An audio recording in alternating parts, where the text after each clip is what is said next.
Thank you for being here, everyone. My name is Carolyn Clevenger. I'm a professor of nursing and a gerontological nurse practitioner and nurse scientist. I study models of care delivery for people living with dementia and educational models for their family caregivers. I'm also the proud parent of an Oxford graduate class of 2023 and hopefully Emory College graduate class of 2025. Like many of you, I've been a donor to Emory University for over 20 years. And that does not include the tuition and fees for the last 3. Tonight, we're here to talk about the future of aging. And I'll begin asking you all the question that was posed to me 20 years ago by a 2004 book by a colleague, a geriatrician named Bill Thomas. And the book is entitled, "What Are Old People For?" In the book, he talks about the root word that we use that generates the language that we use to talk about aging, the root word of sen, S-E-N. We derive from that senior, like senior vice president, sounds prestigious, and senior citizen, and senility, the old word for dementia. He also points out the use of the word senescence, which in a human context denotes aging, and in the plant world denotes something that is fully ripe. Ripe is fully prepared to do or undergo something, as in the time is ripe for societal change, as an example. As we talk about aging, I want to consider who is aging. This is not a conversation about us versus them. Who is aging? We all are. I hope you raise your hands. We hope to age. That's the goal. It's better than the alternative. We want to do so well, of course. And when we talk about those old people, who is it that we call old? We're not going to have an age cutoff tonight. I will tell you in my own experience, who is old is anyone who is about 10 years or more older than me. Now, aging gets, unfortunately, a bad rap. There's a lot of negativity around aging. There is an emphasis on the decline view of aging. In fact, in the 90s, a Pew Research study asked 2 groups of people. They asked individuals aged 18 to 64 about what they expected to happen to them when they get older. And then they asked the people who are, quote, old, over 65 in this group study, what actually they are experiencing at that life phase. And the list of questions were things like, I expect to no longer be able to drive. I expect to lose my memory. I expect to be dependent on others. I expect to no longer have sex. And they asked people in 65, have these things occurred or are they occurring for you now? And the difference between the 2 groups ranged between 18 to 40%, always biased toward the negative. So we actually expect aging to be much more negative than it is in reality. I'm not trying to ignore that negative changes do occur with aging. Every life stage has positive and negative aspects. I'm just asking that we don't ignore the positive aspects. If we ignore that and hide that, we will miss it. Like we teach our students clinically, you have to see these things because clinically you see what you look for and you look for what you know. We know there are things that extend lifespan and longevity. Hopefully they extend health span. There's no magic bullet. I know we like to ask in the articles for the person who's turning 100, 110, what's the secret? It's not a secret. There are pillars of aging. And we know that there are things that improve your likelihood of a long lifespan. Having a higher education. So congratulations for your Emory degrees, those of you who are alums in the audience. People who are more optimistic tend to live longer. People who are more physically active, who are more nutritionally supported, who are more civically and socially engaged. These are the things we know expand a life. So what does that mean about our older or aged population today? It means that this is a group of people who are better educated, more optimistic, more active, and more civically and socially engaged. What a resource. If we think about the future of aging, let's look forward toward the year 2060. In 2060, that's the year that we expect that the number of people who are over 65 years will exceed the number of children in the United States. The fastest growing group among them are those who are 85 and older. We have been becoming a more racially and ethnically diverse population, and this age group will finally reach that point at which those who are in racial and ethnically minoritized groups are now numerically the majority. We also expect a higher prevalence of individuals who are aging single, so unmarried and without adult children. There are implications in terms of dependency. So the dependency ratio, the number of people per 100 who require the help of another person to get through their day-to-day life, will be such that people over 65 have a dependency ratio of 41 to 100, in contrast with children whose ratio is 35 to 100. And so when you pair that understanding that we have more older adults aging single without that support network around them, there are implications for all of us as a society to how we support them at that point. So how do we support growing older? Those pillars of well-being, of physical and emotional health, as I mentioned before, not a secret. We know nourishing our body well, moving our body, providing quantity and quality of sleep that we require, being socially engaged are all things that help us to be our best self.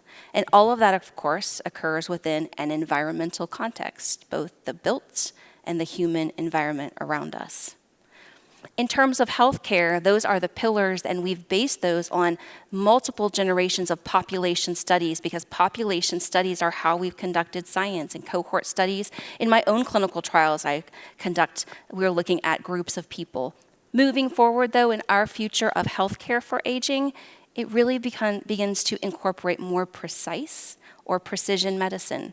So that is not only we want to nourish your body, what is your specific genetic interaction and how does your body both metabolize the nutrients and absorb the nutrients and elements from your food? Not only do you need to just be active and be active in something that you prefer, how does your body most efficiently build muscle mass? Not only should you get good sleep, many of us are wearing some low-grade technologies that measure the cycles of sleep, the volume, whether we've had enough motion, whether our oxygen saturation is high, and we can make changes and adjustments accordingly with more objective data. As far as social engagement goes, that is something we recommend for everyone, right? So in our clinic, on a written care plan, it says, remain engaged with friends and family. That has always been an individual expression. The way that you might do that is changing. The platforms that we use to connect to other people. This may not be the coffee, we're grabbing coffee, we're going to lunch, we take a walk around the neighborhood, because we live in a dispersed society. So we're now using different platforms. Some of them are synchronous, like FaceTiming with your grandparents, which is what my children have grown up doing. Maybe it's asynchronous like Facebook. It does keep you in touch with one another. We don't know how well that engagement will be in terms of how meaningful that social connectedness is. Facebook's a great example. Time magazine told us early 2000s that it's for old people. The other ways that we might stay engaged, for example, traveling, seeing sights, experiencing new things, we can now do with virtual reality.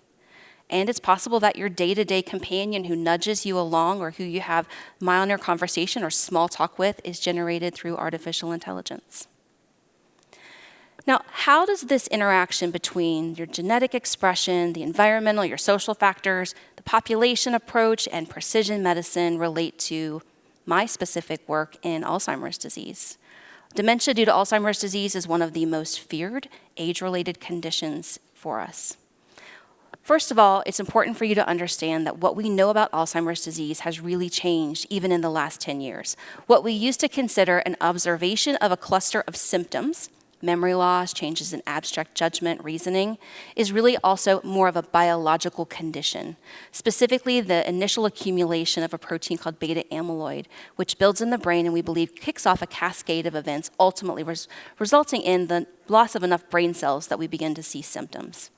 In fact, it is that amyloid protein that the newest drugs that you've probably seen in the media that are targeting Alzheimer's disease, they're targeting that specific protein of beta amyloid. Those have gone through FDA approval. We've been enrolling in clinical trials, and they're open now to not the wide public, but in select locations. The thing about those drugs is that they are targeting a specific protein, amyloid. That means to determine whether you're eligible means that we have to measure whether or not you have amyloid present, which is now a way of saying, is this Alzheimer's disease, or is it a symptomatic dementia, not Alzheimer's? And we've been surprised because it turns out that many people that we thought and believed, even in excellent centers, were dementia due to Alzheimer's disease, were dementia due to something other than Alzheimer's disease. It means that 5% of our clinic population is appropriate for those drugs. That really changes the promise and potential of how widely effective they will be. It also tells us that while amyloid might trigger the cascade of things that happen in Alzheimer's, first of all, what triggers amyloid? And what is triggering the inflammation for these individuals who are now having symptomatic dementia due to something else? A colleague presented just a year ago some objective measurements of, for example, the air quality by zip code and neighborhood in socially disadvantaged neighborhoods, and measured the actual change in biology. So now we have changed or triggered risk genes in individuals in ways that forms dementia, not Alzheimer's. And it should be no surprise that that occurs among socially disadvantaged groups more often who will not be eligible or appropriate for some of these new therapies. So I mentioned genetics, lifestyle, environment, all of these things converge to support that healthy and optimal aging. And so whether we address those social determinants of health really is what leads to our future of aging and how we will age well or how we will struggle and in that phase of life. And our ability to mitigate that really is determined by changes that we make not for older people today, but across the lifespan for young and midlife humans. Because what are old people for? We need that resource. We need people who are at a ripe old age. I was just in France. I'm going to tell you, the grapes that grow in June are not the ones we pick for the best champagne. You want the mature grape. Older people, both biologically and because of life experiences, are more adaptable. They are more emotionally stable. They can grasp two things at once, both the poignancy of something that is very positive and very negative at the same time. That is not something a young, immature, emotionally labored brain can do. There is this power that is hidden then in old age, and we will miss it if we only compare old age to youth as though youth is the gold standard. Our goal is to age. We all want to do that, but we want to do so in a way that we wish that's aligned with our goals and value toward a newer concept of gerotranscendence, if you will. And frankly, the degree to which we will build that resource of a healthy aged population is the outcome and the measure of the success of our society. Thanks.